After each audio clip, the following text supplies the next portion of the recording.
बहुत बार ऐसा होता है कि हम अपनी मोबाइल से डिजिटल वॉलेट से यूपीआई से पेमेंट करते हैं और वह पेमेंट जो है वो गलत अकाउंट में चला जाता है या थोड़ी सी मिस्टेक से वो दूसरे अकाउंट में पैसा चला जाता है। ऐसे कंडीशन में हम क्या करें, कैसे अपने किए गए पेमेंट को रिफंड कराएं अपने अकाउंट में। तो यहाँ पे मैं स्टेप बाय स्टेप ये चीज आपको बताऊंगा। ये रिजर्व यानी आरबीआई जो रिजर्व बैंक ऑफ इंडिया है उसके द्वारा ये आपका डायरेक्टली वहां पे आपका जो पेमेंट का मतलब कंप्लेन होता है, डायरेक्टली आप वहां पे ये कंप्लेन करते हैं। इसके लिए आपको एक वेबसाइट पे जो है सर्च करना होता है, एनपीसीआई वेबसाइट को आपको यहाँ से सर्च करना होता है। कुछ इस प्रकार का इंटरफेस आपको खुल करके आता है और यहाँ पे देखिए पहले ही ऑप्शन में पहला है रजिस्टर है कंप्लेंट, दूसरा यूजर कंप्लेंट स्टेटस। ठीक है, तो यहाँ से डायरेक्टली आप कंप्लेन कर सकते हैं या फिर डायरेक्टली आप वेबसाइट को भी खोल करके यहाँ से आप कंप्लेन कर सकते हैं।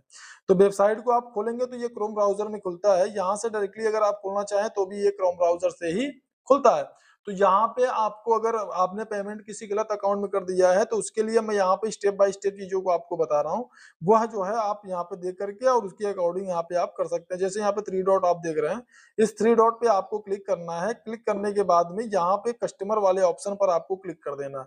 अब ये देखिए यहाँ पे यूपीआई कंप्लेन है, दूसरा है अदर प्रोडक्ट कंप्लेन। तो हमको यूपीआई कंप्लेन करना है। ठीक है, यहाँ पे जब यूपीआई कंप्लेन वाले ऑप्शन पे क्लिक करते हैं तो कुछ इस प्रकार का इंटरफेस खुल करके आपके सामने आता है। ठीक है ना, अब यहाँ पे देखिए कंप्लेन टाइप है। पहले तो आपको जो है यहाँ कंप्लेन किस टाइप को करना है आपको, तो यहाँ पे आपको है नॉन ट्रांजेक्शन, यहाँ पर ट्रांजेक्शन। तो यहाँ पे ट्रांजेक्शन से संबंधित आपको कंप्लेन करना है। ठीक है, दूसरा क्या है ट्रांजेक्शन रिलेटेड डिटेल। यहाँ पे ट्रांजेक्शन रिलेटेड आपको डिटेल डालना है, आपने पेमेंट कैसे किया है, पर्सन टू पर्सन या पर्सन टू मर्चेंट। यानी आपने किसी मर्चेंट किसी व्यापारी के अकाउंट में पेमेंट डाला है या फिर आपने किसी व्यक्ति के अकाउंट में पेमेंट डाला है। तो यहाँ पे आपको डालना है पर्सन टू पर्सन। ठीक है, उसके बाद टाइप ऑफ इशू। अब यहाँ पे टाइप ऑफ इशू आपको डालना है किस प्रकार से आपने पेमेंट गलत किया था। Incorrectly transfer to another account, इस पर आपको क्लिक करना है। गलती से मैंने दूसरे अकाउंट में ट्रांसफर कर दिया।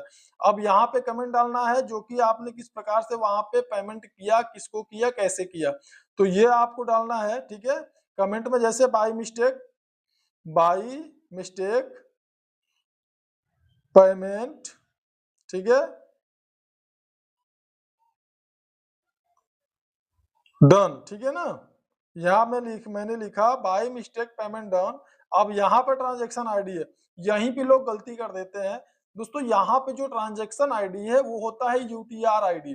जब आप किसी अकाउंट में पेमेंट करते हैं, किसी भी बारकोड पर, किसी भी यूपीआई के माध्यम से अगर पेमेंट आप करते हैं तो आपने ध्यान दिया होगा पेमेंट करने के बाद आप अगर अपना जो है हिस्ट्री, ट्रांजेक्शन हिस्ट्री चेक करेंगे तो वहां पे आपको मिलता है यूटीआर आईडी। ठीक है, तो उस यूटीआर आईडी को आपको यहाँ डालना है जो कि ट्रांजेक्शन आईडी है। ठीक है, उसके बाद यहाँ पे डेट आपको डालना है, किस डेट को आपने पेमेंट किया है, जिस डेट को आपने पेमेंट किया। उसके बाद अब ये देखिए यहाँ पे है बैंक डिटेल। इस बैंक यहाँ पर बैंक डिटेल यानी किस बैंक से आपने पेमेंट किया, कुछ वो बैंक कौन सा है जिस पेमेंट जिस सॉरी किस बैंक में जो जिस भी अकाउंट में आपने पेमेंट किया, जिस भी व्यक्ति को आपने पेमेंट किया है वह किस बैंक का है, किस बैंक के अकाउंट में आपने पेमेंट किया, आपको वह बैंक यहाँ से चुन लेना है। ठीक है, उसके बाद कितना पैसा आपने डालना है, रुपी यानी प्लीज कैप्चर रुपी। रुपी जो जो भी पैसा रुपया आपने डाला है यहाँ पे मतलब होता है जैसे 100 रुपए 50 पैसे वगैरह, तो वो 100 रुपए यहाँ डालेंगे, 50 पैसे यहाँ डालेंगे।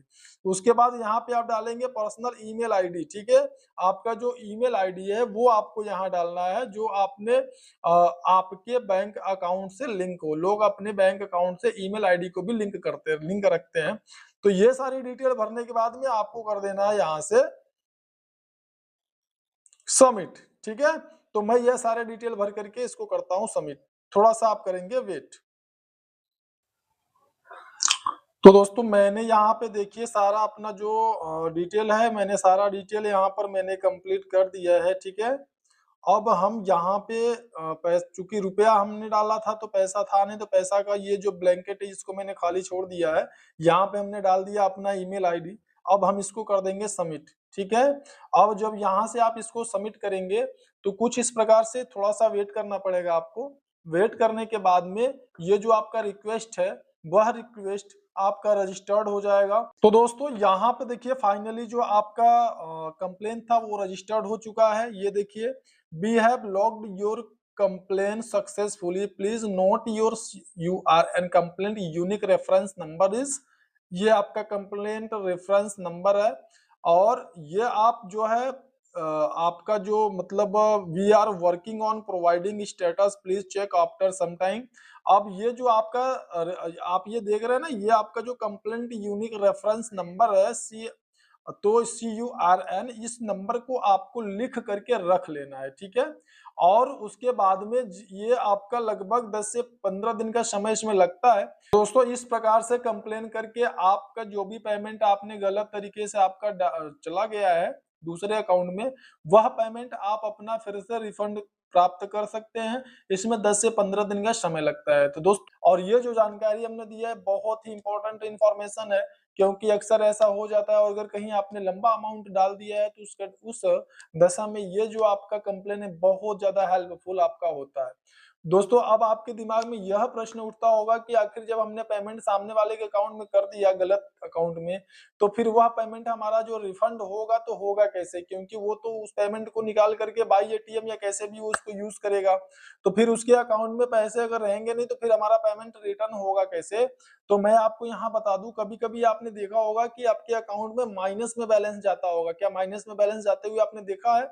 अगर नहीं देखा है तो मैं आपको बता दूं कि सभी अकाउंट से सारे जो अकाउंट होते हैं आपके, किसी के भी अकाउंट चाहे वो जीरो बैलेंस के हो या फिर जो है उसमें कुछ पैसा डाल करके आपने अगर अकाउंट खुलाया तब भी, और जीरो बैलेंस का है तब भी, आपका जो अकाउंट है जब माइनस में जाता है तो फिर उसमें जब आप पैसा डालते हैं तो उतना पैसा कटने के बाद से ही आप फिर अपने अकाउंट को ऑपरेट कर सकते हैं। पहली चीज तो ये, उसी प्रकार से आपका जो अमाउंट है वो माइनस में ऑटोमेटिक उस अकाउंट में चला जाएगा। दूसरी चीज क्या है कि अगर आपका जो अकाउंट, जिस अकाउंट पेमेंट चला गया उसने उस बैलेंस को यूज भी कर लिया है, ऐसी दशा में भी आपका जो पेमेंट है वह पेमेंट वो जो जिस भी अकाउंट में आपने डाला है ऑटोमेटिक उस अकाउंट का जो सिविल होगा वह पेमेंट उसके अकाउंट माइनस चला जाएगा। तो वो अगर अगर उस पेमेंट को वो कवर नहीं करता है तो उसका जो सिविल है दोस्तों, वो सिविल उसका खराब हो जाएगा। निश्चित रूप से उसको वो पेमेंट हर हाल में करना ही होगा, हर हाल में करना होगा भारत गवर्नमेंट को, आरबीआई को। तो दोस्तों जानकारी में सिर्फ इतना ही, मिलता है नेक्स्ट वीडियो में। तब तक के लिए नमस्कार। वीडियो को जरूर शेयर करिएगा ताकि और लोगों का भी भला हो। धन्यवाद।